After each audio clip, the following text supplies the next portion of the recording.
falar aqui pode ser que vai te incomodar, mas também pode te evitar muita dor.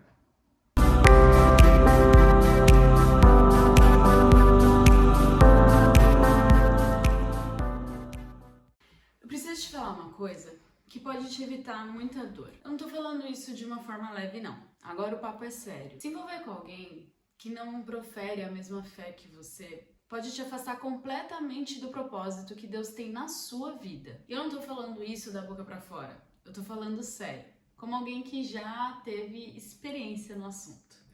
Não, graças a Deus, não saí dos caminhos de Jesus. Ninguém me afastou do propósito de Deus, mas isso foi porque eu tive que tomar uma decisão muito dolorosa. Aliás, eu tive que sofrer um pouco durante o caminho para que isso não acontecesse. No meu caso, quando eu comecei a namorar com o meu marido, ele já tinha se batizado e professado a fé cristã. Mas no início não foi bem assim, porque ele não nasceu num berço evangélico ali, não conhecia quase nada do cristianismo. Nós éramos amigos e eu comecei a falar do evangelho de Jesus para ele, e eu falava assim muito. A gente até tinha discussões, tipo assim, da Bíblia. E aí eu comecei até a ler mais a Bíblia, porque eu falei, meu Deus, esse menino, eu tenho que converter ele, porque ele... Como assim ele tá querendo saber mais que eu, que tô na igreja há tantos anos? E aí eu estudava até mais a Bíblia só pra poder rebater ele. Bom, nisso aí ele poderia ter descoberto já muitas coisas ao meu respeito, mas... ele que não quis enxergar.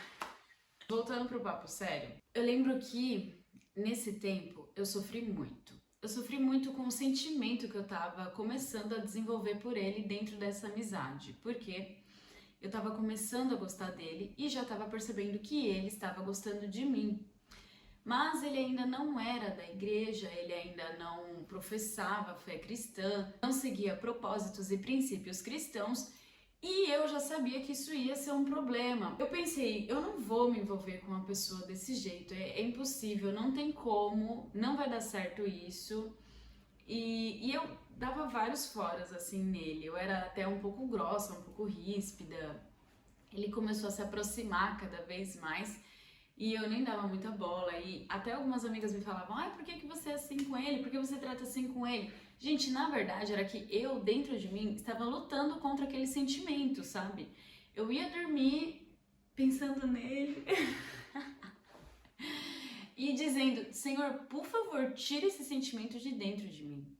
E eu, às vezes, eu até falei pra ele, eu falava assim, olha, você pode conhecer outras garotas, você vive sua vida aí e tal, porque a gente não é pra ser, a gente não vai acontecer, não vai acontecer nada entre a gente. E aí, não adiantou muito isso, obviamente, mas eu dizia isso pra ele, dizia pra que ele seguisse a vida dele, não ficasse ali atrás de mim, porque não ia acontecer nada. Só que ele foi cada vez mais se aproximando, e nas minhas orações eu sempre orava dizendo, Deus, por favor, leva esse menino pra longe, tira esse sentimento de dentro de mim, põe outra pessoa na vida dele, pra que não dê certo se não for da sua vontade, mas se for da sua vontade, que o Senhor então faça uma transformação na vida dele. Porque eu não quero me envolver com alguém que não professe a mesma fé que a minha, que não tenha os mesmos princípios que eu. Então transforme a vida dele primeiro. E eu orava assim, só que nesse meio tempo, a transformação do Vitor, do meu esposo, demorou um pouquinho. Como toda transformação que é real, ela vai demorar, ela vai levar um tempo. Ninguém dorme um dia e acorda de um outro jeito no outro dia. Mas nesse meio tempo, uma coisa muito importante foi eu não me envolver com ele de uma forma assim tão sentimental. Que às vezes muitas pessoas cometem esse erro, acabam se envolvendo demais até ali numa amizade, um namoro ou às vezes até um casamento. Isso pode gerar problemas assim muito grandes para sua vida, que às vezes são até irreversíveis. Mas voltando para o meu caso aqui, eu sofri muito com isso. Então eu sempre falava para as meninas mais novas, olha, um conselho para vocês, não se envolva com alguém que não tenha o mesmo princípio, o mesmo propósito que o seu, porque você vai sofrer. Querendo ou não, de uma forma ou outra, você vai sofrer. No caso, eu sofri esperando a transformação dele. Mas a pessoa pode sofrer às vezes ali, dentro do relacionamento, tendo conflitos, querendo ir para um lado e a pessoa querendo ir para o outro. A palavra de Deus, ela já nos alerta sobre isso, que não andarão dois juntos se não tiverem acordo. E nos alerta para estarmos distantes também e não termos jugo desigual. E por quê? Porque o jugo, vocês sabem o que é o jugo? O jugo, ele era um negócio assim, eu não vou saber falar em termos corretos, assim, tudo bonitinho. O jugo era uma coisa que os bois, eles usavam aqui nas costas para distribuir o peso ali, para não sobrecarregar. Eles andavam sobre o mesmo jugo, sobre o mesmo peso. Então eles tinham que andar juntos. Como você vai andar junto com uma pessoa se você está levando uma coisa e ela está levando outra? Você está levando ali princípios bíblicos e cristãos, você está levando ali fé, e ele está levando uma vida regada pela carne, sem princípios, sem propósitos de vida, às vezes ali com a carne toda deixando-se falar por inteira, e você no espírito, sozinha. Durante esse processo de conversão do meu esposo, Deus só me disse uma coisa: esperar com paciência no Senhor. E foi isso que eu fiz. Esperei no Senhor. E assim, quando ele se tornou um novo homem, quando na verdade ele desceu as águas e nasceu de novo, assim que ele nasceu de novo, eu já namorei com ele. Aí uma coisa muito importante, viu, gente? Eu nunca pedi o batismo do meu esposo.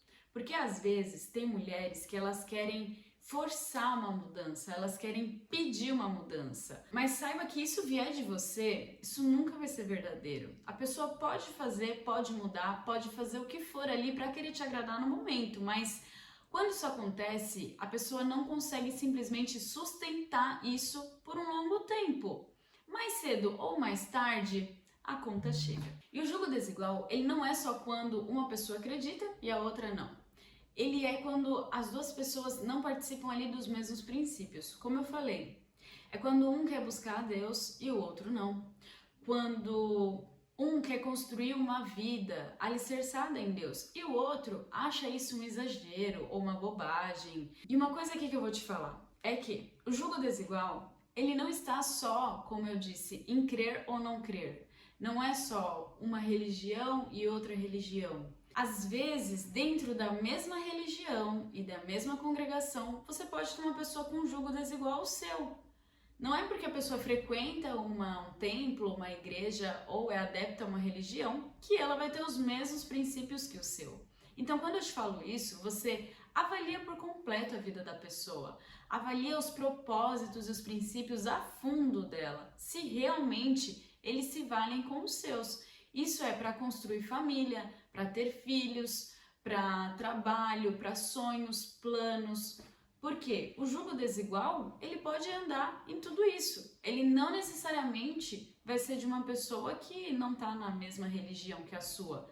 Às vezes a pessoa pode estar dentro da mesma igreja que a sua, ou dentro do mesmo templo que o seu, e ela não vai ter ali os mesmos princípios, viu? Fique esperto. No começo, isso parece nem ser um problema. Isso parece ser uma coisa pequena, mas não é, tá? Porque relacionamento não é só sobre um sentimento que você tem. É sobre direção. É sobre caminhar junto no mesmo propósito. Caminhar junto atrás do mesmo alvo e do mesmo objetivo. Ou você se aproxima de Deus, ou aos poucos você vai começar a se afastar. E como eu falei, muitas vezes a gente entra num relacionamento achando que vai mudar a pessoa. Mas quem muda alguém é Deus, e você não foi chamada para salvar a vida de ninguém. E aí começa às vezes com pequenas atitudes, você começa a se calar para evitar conflito, você começa a negociar ou abrir mão de certas coisas que antes para você eram inegociáveis. Quando você perceber, você já não vai estar mais vivendo a sua fé como antes você vivia. Se você já está num relacionamento assim, eu não tô aqui para te condenar, mas eu preciso ser sincera com você. Isso vai exigir muito de você, emocionalmente e espiritualmente. Você está pronta para essa batalha? Você precisa se perguntar com sinceridade: essa pessoa está caminhando em direção a Deus comigo? ou essa pessoa está me afastando de Deus? Essa pessoa vai viver os propósitos de Deus comigo ou essa pessoa está me afastando dos propósitos que Deus tem para mim? Ter alguém que vive a mesma fé que você não é exagero. É obediência à palavra de Deus e é proteção para a sua vida espiritual e emocional. Se esse vídeo falou com você, deixa o seu like e comenta aqui. Você já passou por isso? Ou você conhece alguém que está passando por isso? Compartilha com essa pessoa. Às vezes ela precisa ouvir essa mensagem. Que Deus te abençoe. O vídeo de hoje fica por aqui. Até mais.